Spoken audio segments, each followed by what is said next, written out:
Thanks for that. Let's talk about it now. Joining me, Peter Alexander. He is on the ground in Philly ahead of tonight's rally. Garrett Haake is here. He has reaction from Trump world. And Steve Kornacki is, where else would he be? He's at the big board. Also with me, Symone Townsend, the co-host of The Weekend on MSNBC and a former senior advisor to Vice President Harris. Well, let's go to the room where it's going to happen. Peter, you're in Philly. That's where we'll see Walz and Harris together for the first time. Just walk us through the internal decision-making process here when it came to picking Walz. What about the governor appealed to Harris as she made her choice?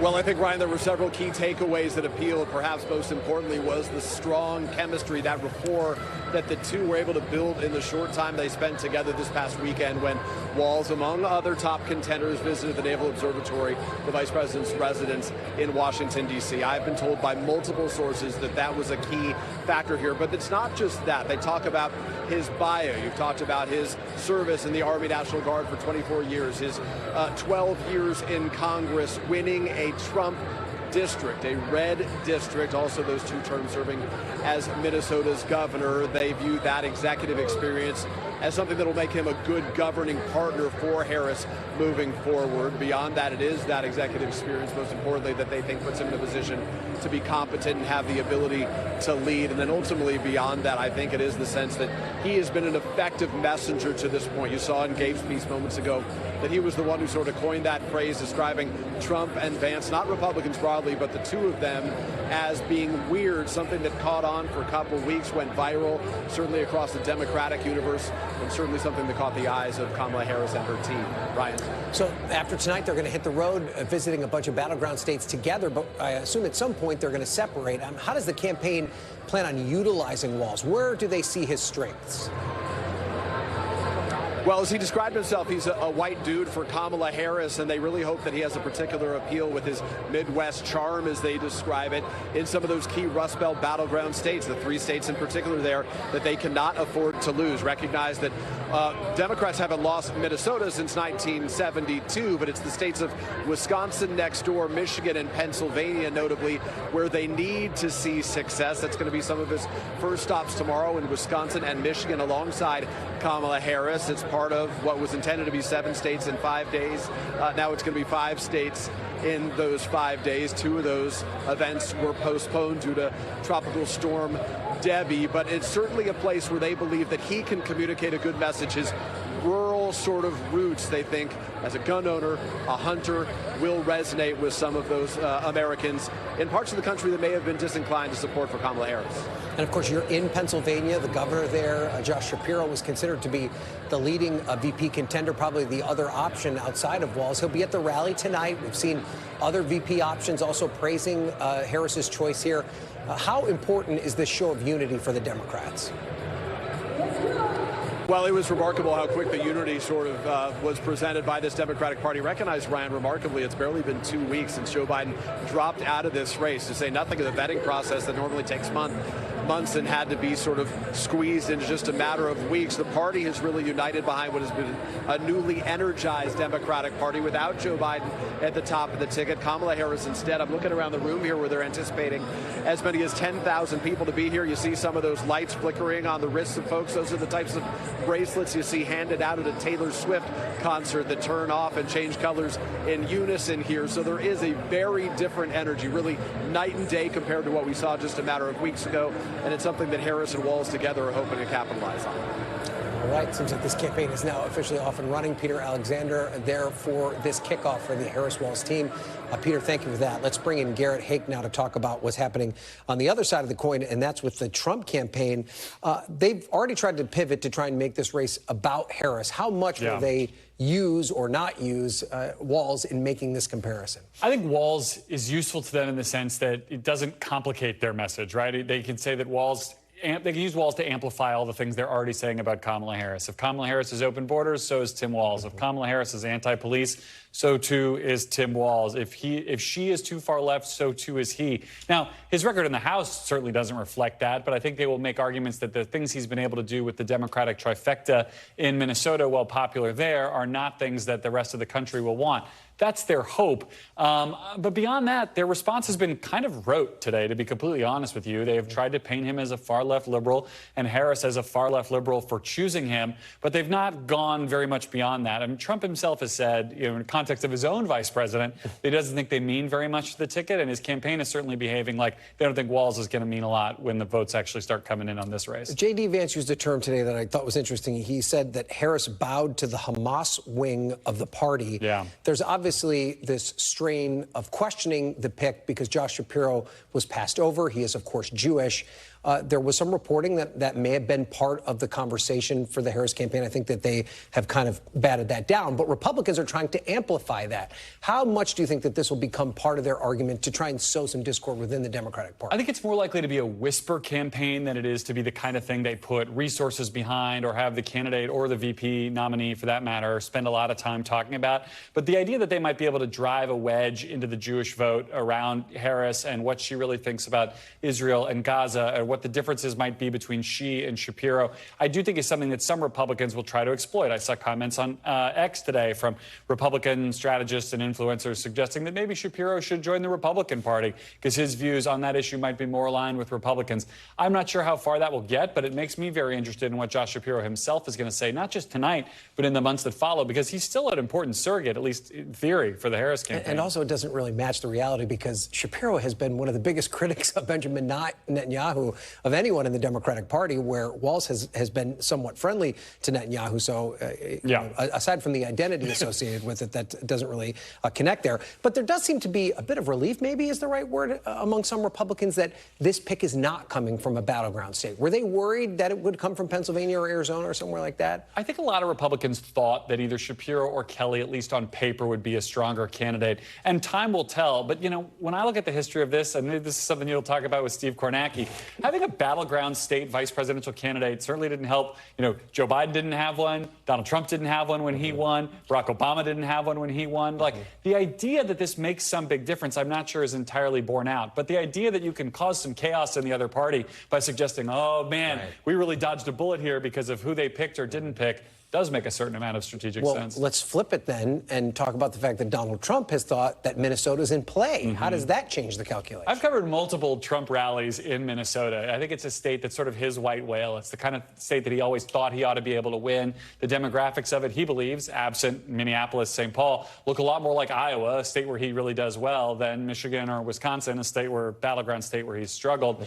I would not be surprised at all to see Trump still go campaign in Minnesota because it means a lot to him, and I think because that's a sort of in his mind, a way that he can kind of show the dominance that he likes to project politically, that he's going to go into somebody's backyard and campaign. But, look, I think it probably remains just outside of his reach, as it has for the last couple of cycles, but we'll see. He's also campaigning in Montana, which you think is critical battleground state, but does have a very important Senate race. Right, exactly. All right, Garrett, thank you for that. Let's talk about the big board now and bring in Steve, as Garrett pointed out.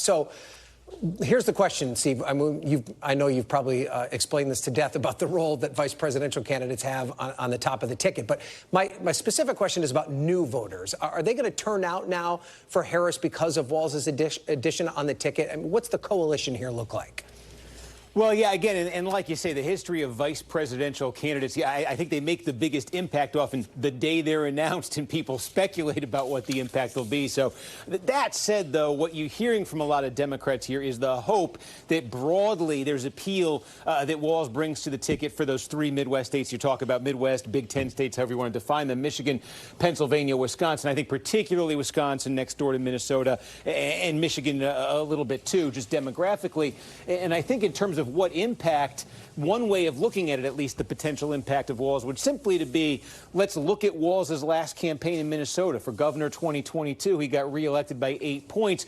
But look at the distribution of the votes in the state, because Garrett was just talking about this. Minnesota, you get the Twin Cities area here. I draw a circle. Inside here is about 60% of the population of Minnesota.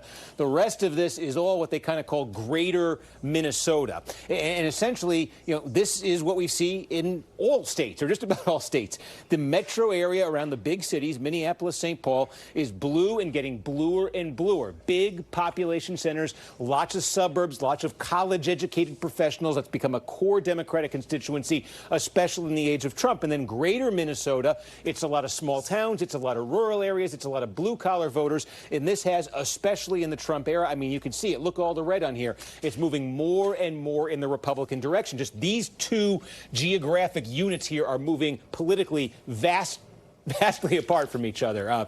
We could talk more about it, I'm sure, over the next few months.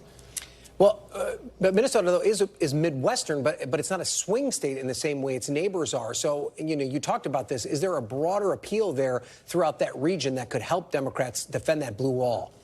Well, that's what I was about to get to. Was so the question then, when you look at this setup, becomes Democrats, we already know, in areas like the Twin Cities, in the Midwest and everywhere, Democrats have been doing great here no matter who they're running. So the question is, the areas of Wisconsin, Michigan, Pennsylvania that are like greater Minnesota, that's where they've been struggling, small towns, blue-collar areas. Did Walz do anything in greater Minnesota that suggests he defies those limitations on Democrats? And the answer really is you don't see it at all in 2022. I mean, what you see is that Walz ran up huge numbers in the Twin Cities, in the metro area, just like Joe Biden did in 2020. They look very similar. And then when you get into greater Minnesota here, just for example, this is the kind of county we're talking about, where Democrats have been losing ground all around the Midwest. Walz loses Stearns County. This could stand in for dozens. He loses it by 23 points.